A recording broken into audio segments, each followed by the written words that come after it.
Good morning, everyone. I'm Joe Sierra, and I want to thank you all for attending the user group meeting, virtual user group meeting we're having this morning.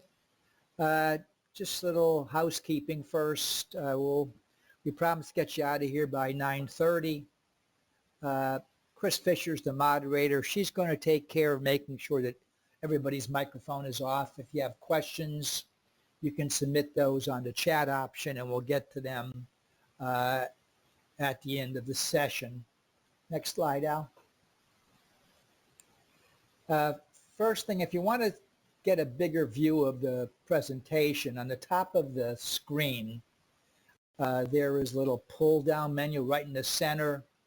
And if you go to that and click on that and choose to hide everyone, that'll give you a lot more real estate on your screen to see the presentation. Next slide. I'm sure everybody has noticed that since March of 2020, everything has changed. But in fact, it really changed before that in most industries.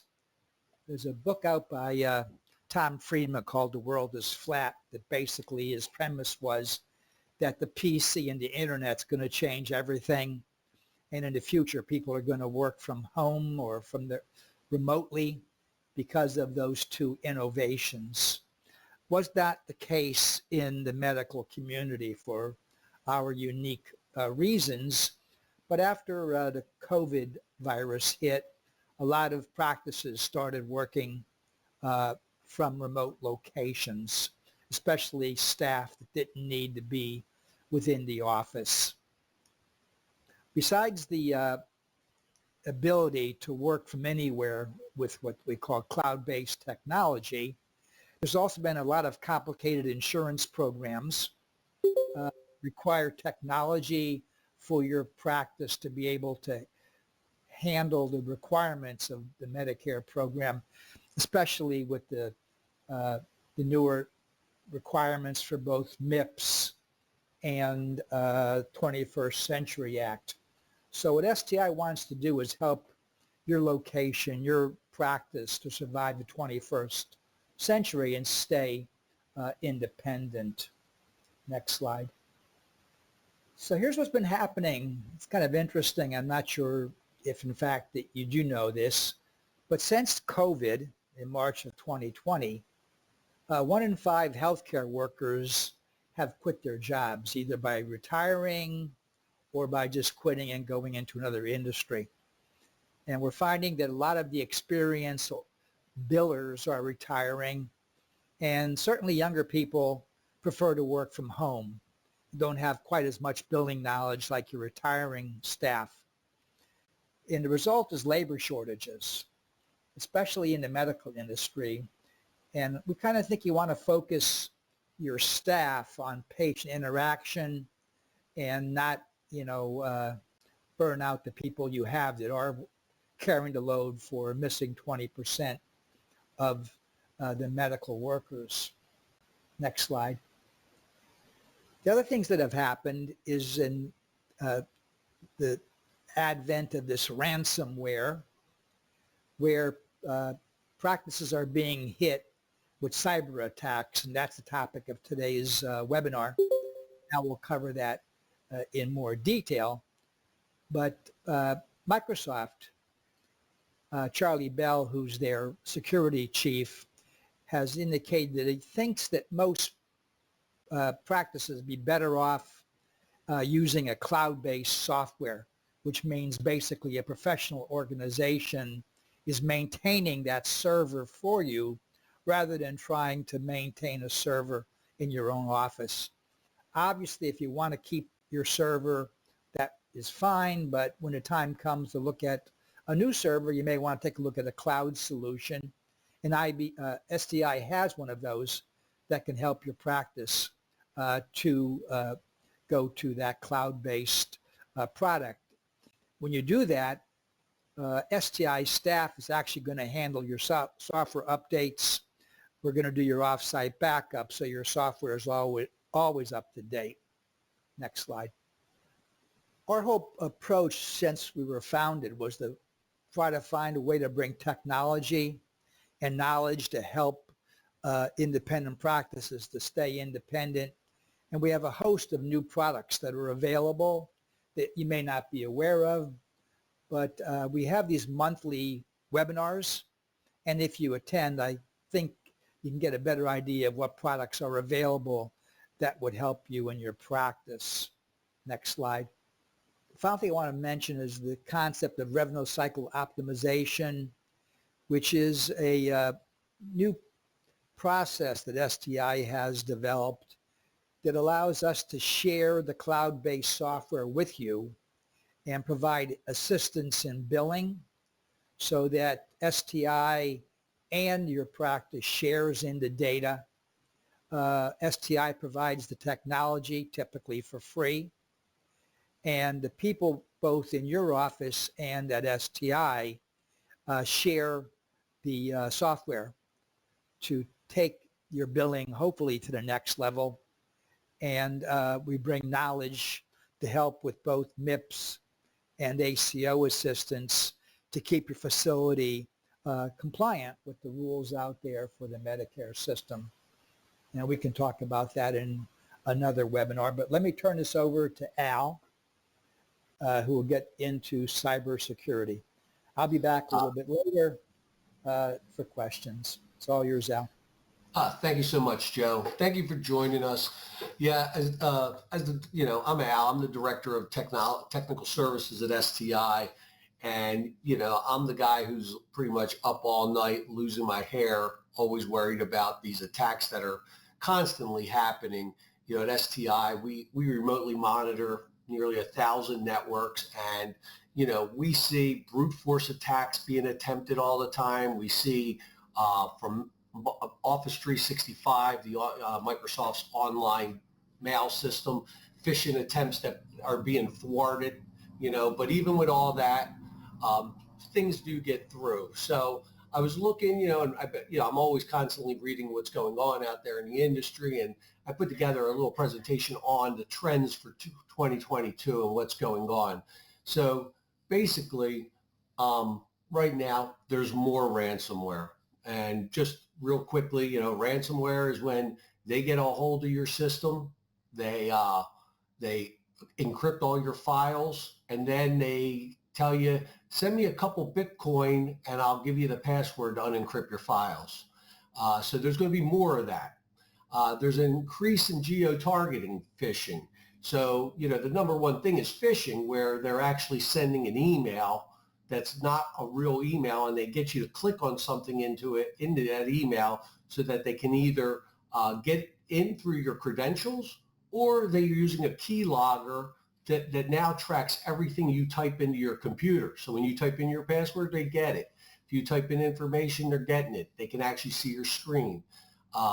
What's also become a big thing is the vulnerabilities in Internet of Things. Okay, IoT stands for Internet of Things. Internet of Things are your smart appliances, thermostats, printers, things that are not really, you wouldn't think are part of your network, but they are because they're attached to the internet. So they're learning to attack them. Another thing that's happening now is more and more companies, including STI, are pushing people to multi-factor authentication. You're probably experienced that with your banks now and stuff like that, where you put in your username and password, and then they text you a code, and then you enter that code. So that is multi-factor authentication, and that is becoming where that's going to be the standard for almost logging in for anything. And now the hackers, they're focusing more on the cell phones, because everyone's got smartphones now. So many of the cybersecurity threats that are out there these days are attacking mobile devices. And of course, the government and states are getting into the game and saying, we need to put tighter regulations and tighter restrictions on employees and on the companies themselves. All right, so what are it? So ransomware. Ransomware, it's gotten a lot worse. It's getting smarter. It's getting more dangerous, and I'll tell you why. So as I say here, old ransomware actors, they would get your systems, they would encrypt the files, and then they'd extort you for that password. Well, now, and this is what scares me and has gotten me up for the last 6 months, they're actually now the new ransomware attackers, they're getting smart because they know people like me have beaten ransomware for years. We've never, and I'm knocking wood, had an office that had ever pay a ransom or been ransomware because we have always put a great backup solution in. So the ransomware, a virus or any kind of malicious thing would go onto a network that we couldn't clean off safely. We would just clear it out and restore your last backup to right before the ransomware attack happens. And it was a great solution. Yes, you might lose a couple hours of work, but you weren't going to be paying them the Bitcoin and you wouldn't be down for a long period of time. So now what they do is that they gain access, they copy those files out onto the dark web somewhere, then they hold you ransom. And me just going there and restoring your backup, they could still then release your data out to the rest of the world and say it's out there. So it's really important that we come up with new solutions beyond just the backup. The backup is critical, no doubt, but you have to have better solutions. So, backing up is no longer enough. We got to put some proactive measures into place, and we got to really, really spend time training staff about what's dangerous and what they should and should not be doing. Geo-targeting phishing is another big one. So still, the number one ransomware attack is coming in via email. They get you with an email. They look so good. And there's over 300 billion emails per day sent worldwide. And one in less than 100 is a phishing attempt. And what they do is the emails look real. And by geo is it might be the pizza place up the corner. You're like, hey, here's a copy of our new menu. And you're like, oh, I know Luigi's Pizza. It's a valid email. You can't because here's a perfect example. Are you getting spam phone calls where the number it's coming from is very close to your own phone number? So you think it's a local phone call. That's where they're targeting you by location. So, they're going to do that with emails. So you got to be looking out for that stuff and not to trust anything. So you could be targeted. That's the worst, right? Most of these phishing attempts are just blindly emails being sent out to see who they can sucker in. Now, local areas, they'll have hackers in there and they'll go after the local businesses in that area. So, you got to be careful. And as I said, attacks are made to look local to you, just like that phone call spam that you're getting that looks just like your phone number, except a couple digits off. All right. How can we stop this? It's training staff. Don't trust anything. If you see a suspicious email, you get an email that says, hey, you need to update your bank's password. Close that email out, open up a browser, go to your bank and see if they're really asking you to change your password.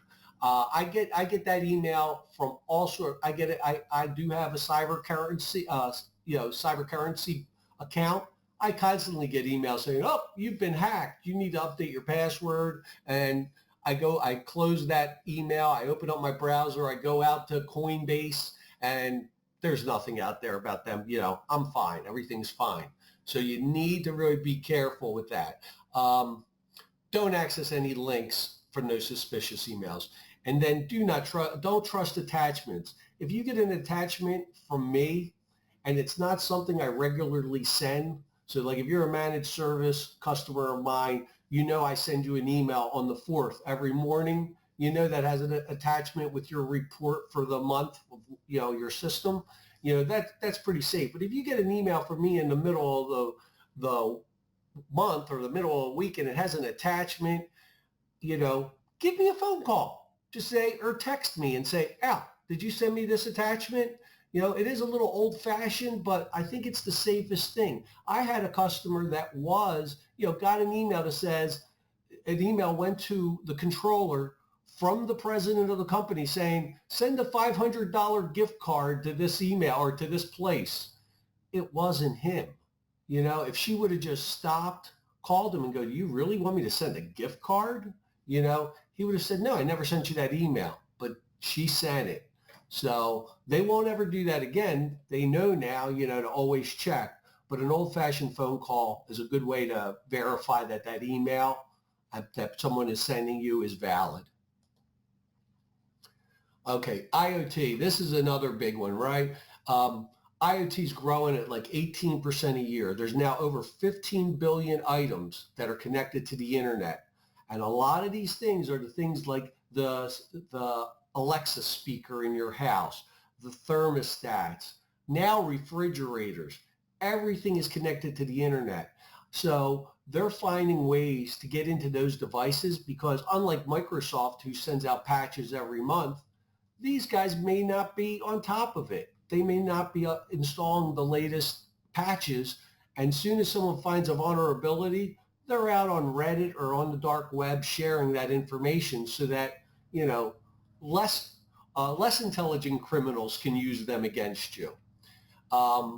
So I've done a thing where at home I do have a couple smart devices. So I am always not always, but I should say on a monthly or quarterly basis, I will go out to the apps that these devices come with, and I'm going to check for updates and look for updates. And that's something you should do also for both your office and even for your homes. You should make sure your devices are being updated. Multi-factor authentication, as I said, multi-factor authentication, it's two ways to make sure it's you that's logging in. So it's got to be two of these following three things. It's got to be something like a password or a PIN, something you have, which is, could be a smartphone, it could be a dongle, like a USB key, it could be a bunch of things, or it could be you. So something you are, like a fingerprint or facial recognition. You're going to need two of these to log in. And now and into the future, it's going to be on almost everything you connect to. It'll be normal. So then if you're given the option, a lot of companies at this time are kind of asking you to set up 2FA, but they're not forcing you to set it up. I see it with my bank, and there's a couple others that they're kind of like saying, hey, would you like to set up 2FA now? Google Gmail, for example, can be set up with 2FA. Or I'm sorry, it used to be called 2FA, which was two-factor authentication.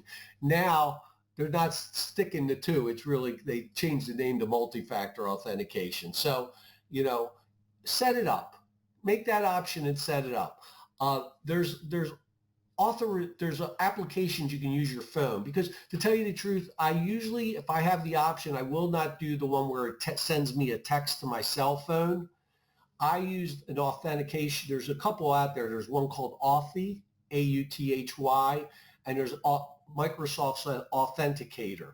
And you can set up those sites in those apps. And when you go to log in, my phone dinks and I get a little screen that says approve or deny. If I'm logging in, I click approve. If I'm not logging in at the time, I hit deny. It means someone else is trying to log in. So, it makes it a lot easier. So I know a lot of people are looking for, hey, this is slowing me down.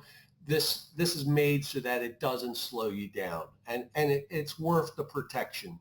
I always said the best people against hacking are someone who has been hacked once. Once you've been hacked, you're going to be on your toes from then on. As my dad always said, you always learn things the hard way. I decided when I was about 25 that I was going to stop learning things the hard way. So I would highly recommend that you set up multi-factor authentication on any application you're using that offers it. Okay, now mobile security threats. Yeah, over half all the internet traffic we know is going over smartphones, and hackers know this too, so they're pivoting towards mobile attacks. So people are now using their smartphones to access critical data and access points. So you're kind of opening up your phone. If you're at the airport, for example, I go to the airport, I don't use the free Wi-Fi at the airport. I use my phone's hotspot to be able to work or to browse the internet or to watch a movie or whatever I'm doing. I don't use the public because you don't know once you've opened your computer up to some public Wi-Fi what's going to happen. So some of the things you can do is you can install virus and malware protection. There's some trusted vendors out there.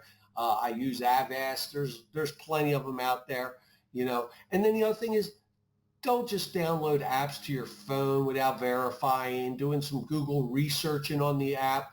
I know my wife likes to play that Bubble Crush or whatever it's called, and you know those things. The stores, the Google Play Store and the apps, Apple's App Store, both have allowed hacked apps to be put on their systems. They then find out and then have them removed.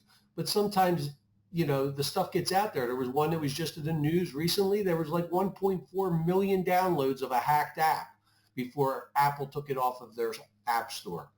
So you got to be careful. And one thing, Joe, I don't know if Joe mentioned at the beginning, there is a chat button on your screen.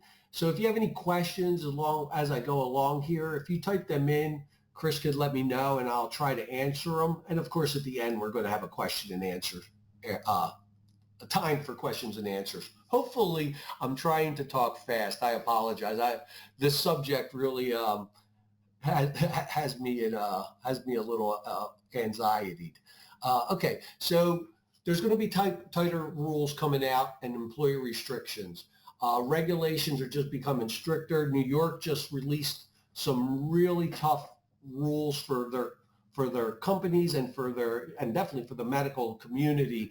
And to tell you, you know, a lot of people complain about the state of New York. New York has created a lot of they seem to be them and California, and believe it or not, the little state of Delaware, they seem to be pretty advanced when it comes to technology. So they'll create rules, and then other states, instead of creating their own, pretty much copy them. So when I look at them, I feel like those rules are going to be passed. They're going to be national, you know, and every state's going to have them. So we're going to have to, you know, follow them. And if not, you know, there's going to be legal liability for the companies. So, you know, one of the things is it's going to force us as consumers to spend more money on cybersecurity and, you know, and just protecting and managing and controlling the data that we have. Because I've always said computers are a commodity, you know, you're going to need them and you use them until they're old and then you get a new one. But the data, and if it breaks, I can replace it or someone can replace it. But data cannot be replaced easily. So, you know, you're going to have to restrict who can and can't access critical data. We need to push more training onto our employees.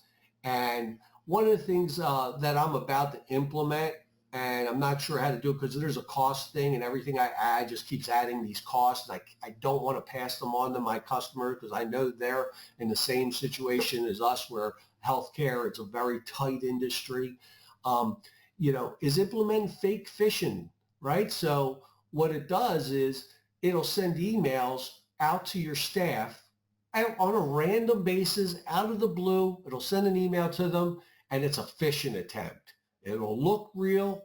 It'll be something that'll say, hey, we need you to look at this new employee handbook or something. They click on it and it takes them to training. It's a fake phish email. And you get a couple of them, all of a sudden you'll start getting suspicious of every email. And I think it's a great solution. And I hope to implement it very soon to our customers. Okay. Summary, cyber criminals, they're never going to go away or give up. Criminals are just criminals, and there's, you know, new ones being born every day that are going to be, you know, out to get us. Always be suspicious when using technology. Zero trust. That's what you want to have in your head. You don't trust anything. You have to patch everything that comes out. Patch management is critical for all equipment. You know, Microsoft or some hacker, they get a bounty, a reward program for finding holes in Microsoft software and get paid for it. Then Microsoft takes that, they fix the hole, and they put a patch out. So it's important to keep patching. Protect all points of entries. They're just getting more creative, and that's your IoT devices. Leaving passwords on your keyboard was the early on things of people would do. So be careful. Hire a company that provides proactive services like us. Assure they are implementing all sorts of endpoint protection, patch management, and then monitoring your software, monitoring your network. Address cybersecurity in your handbooks. Make sure you're documenting your handbooks things that there should be one whole section on using technology at the office. It should only be used for business needs. We don't allow, personal use of the computers. Even if you decide verbally to allow someone to, browse the internet or Facebook or Twitter or whatever, they can do it, at least in your handbooks, have it as a rule that they cannot. Okay, then training the staff, I've gone over, and that's the most important to me because that's the weakest link. The weakest link is somewhere in between the keyboard and the chair. So we have to be careful. And then let's implement newer technologies. Managed detection and response is something I'll touch on in a little bit. And fake phishing are becoming, they're just becoming necessities. Okay, and what are we doing? So fortunately at STI, I started, there was only 4 of us in IT. I hired 3 people and it was just the 4 of us. But the department has grown, fortunately, over the years because of you great customers I have. So I have now lead engineers that they're not on the road, that, they're not the ones who come visit your office. They're out there vetting new tools. They're always looking at new protections. They're the ones in the background on the weekends patching your firewalls and your switches and your computers and making sure you're up to date. Last year, we implemented DNS protection. That had stopped a lot of it. DNS protection, domain name services, is when you type in a web address into the browser at the top, that just goes to a name server and converts it to an IP address. So when you go to google.com, you're really going to say 216.13.24. So that name services protection, what it's doing is it allows us to say, do not allow them to go to a known malicious site. Won't protect you if it's an unknown malicious site. But we can also, if you're willing and you want to, you can use that same DNS protection to stop staff from going to sites you don't want them to go to. So, for example, you could take pornography or social media. You can block them from even being able to get to those items. And then our remote monitoring staff, they test when Microsoft releases patches. We don't just automatically push them right out to you. We install them at the office, we vet them, and then we send them out to our customers. Our staff is constantly attending trainings and webinars related to cybersecurity. They're going all the time. I mean, I could go to one every day, so I have to pick and choose the ones that I know because of being in the industry so long. I know who the good battlers out there are, and those are the ones I attend. And recently, we added MDR as an option for our customers. There's a little bit of cost. It's not outrageous. It's a couple bucks a month per user. But what we did is, I don't feel my staff is, big enough or qualified enough to fight all this on their own. So what you do is these companies have come around, these MDR companies, and they are ex-government employees and ex-hackers that have started these companies, and they're monitoring over our shoulder. So they're watching your network along with us, but they're looking for things like attacks. They're also looking to see things like if administrative ID is created, because that's one of the things hackers do. They get into your network and then they create an administration ID so that they can get to everything. Well, these hackers, these companies, if they see an administrative ID being created at your office, they'll stop it and contact us and go, hey, someone's trying to create an administrative ID, and we can say to them, yeah, that's us. Nope, that ain't us. They can isolate that PC, take it off the network in a software way so that person that got in, that hacker that might have got into that computer, cannot spread out to the other computers or servers on the network. And I think everyone's going to be using it soon.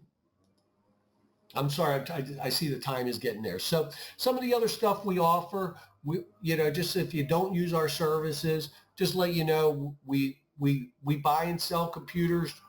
We go to the same places. We buy from the same companies as Staples and Best Buy and all, Amazon. We're out there. We try to do it as a service more than as a profit line. So we put a very small markup, and you can usually save some money with us. We'll consult with you guys. We're trying to mesh your business with the technology needs. You can always talk to us. That's included in our service, and usually there is no charge for that. We're moving more and more to the cloud. I only mentioned Office 365 and business class email. That's a thing. I see a lot of our customers are still using AOL.com and gmail.com. It's really a smart thing to get yourself a business domain like centraldoctors.com or something, and then have your email being up on the cloud, being extra checked by Microsoft is a good thing. We also do telephones now. We've done for a while. VoIP is part of the IT network, and it was just a natural thing. We've replaced over 100 phone systems, old PBX-based phone systems with VoIP, and we're giving you the support that you've grown to, love from us. We have great support, and we partner with companies that give great support. So, you should look to us if your phones are getting old. We could probably save you money. I just saved someone like $500-600 a month off their phone bill, putting a system in. We offer virtual faxing solutions. Toner on demand is a great service. You run out of toner, you send someone to Staples to buy it. Toner on demand, your printer gets down to 10% less ink, it automatically ships you another toner with the name of the printer on it, so that you never have to worry or don't have to stock extra toners in your office, especially if you buy a new printer and then you got to throw away $200 or $200 toners. We still work on local and cloud backup and disaster recovery solutions. We have a great disaster recovery solution we've just been implementing recently. Actually, we have like about 50 of them out there, so it's not so recent, but it's a little more pricier than standard backup, but we can spin your server up in the cloud or in the office, depending on what type of failure happens. So it's a great disaster recovery solution as opposed to just having a backup solution that you use as part of your disaster recovery. We have a lot of experience with Wi-Fi. We spent years of having doctors, throw their laptops against the wall because they would lose their signal about to go into do an appointment. So we found a system that just works. I mean, I'm going to say nearly 100% without issues. We do certified hard drive destruction. Some years back, I went and bought a Department of Defense hard drive crusher. So, it's inexpensive. It's about $25 a drive. We destroy it. We send you a certified letter, and we do so much more. My contact information is here, and I think that's my last slide, and I'm sorry I talk so much and I talk so quickly. So please reach out to me if there's anything you want me to discuss that I, went over. Joe? Okay, thank you, Al. Good job. Any questions, Chris? Yes, we do have a couple of questions. One of them is, how do we add MDR to our services with STI?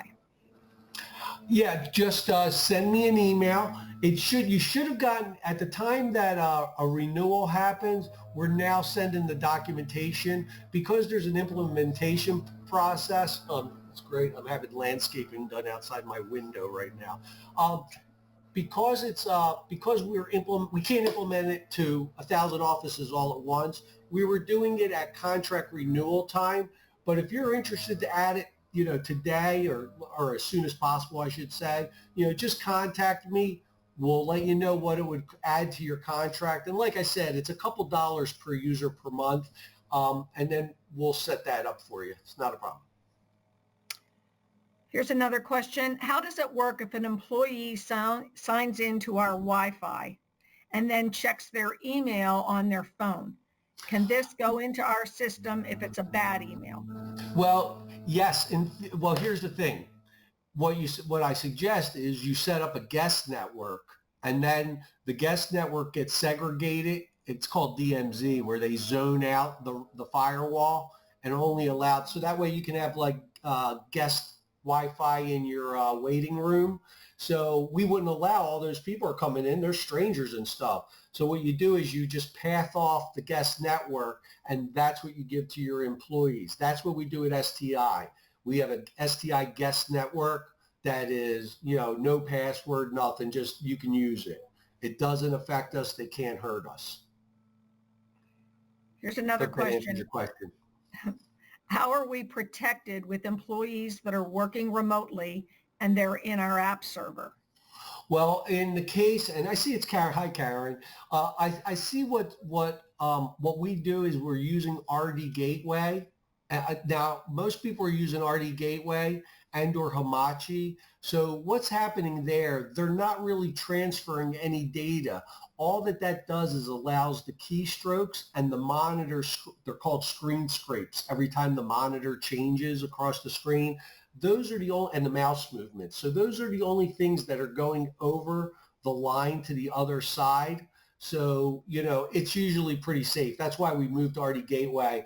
We use Hamachi for some people, and it's HIPAA compliant. It's a secure way, but there are things they can do in Hamachi if they're creative or if their spouse or friend is a hacker. So I've tried to move people off of it, but we still use it in certain cases because it does meet HIPAA compliancy. But you are protected if they're using RD Gateway, which I think, Karen, in your case, they are. Any other questions? Oh, okay, great. I'm glad to hear, Karen. Thank you. I think that's it. This upcoming webinars, we have one coming up on November 2nd, talking about revenue cycle management and optimization.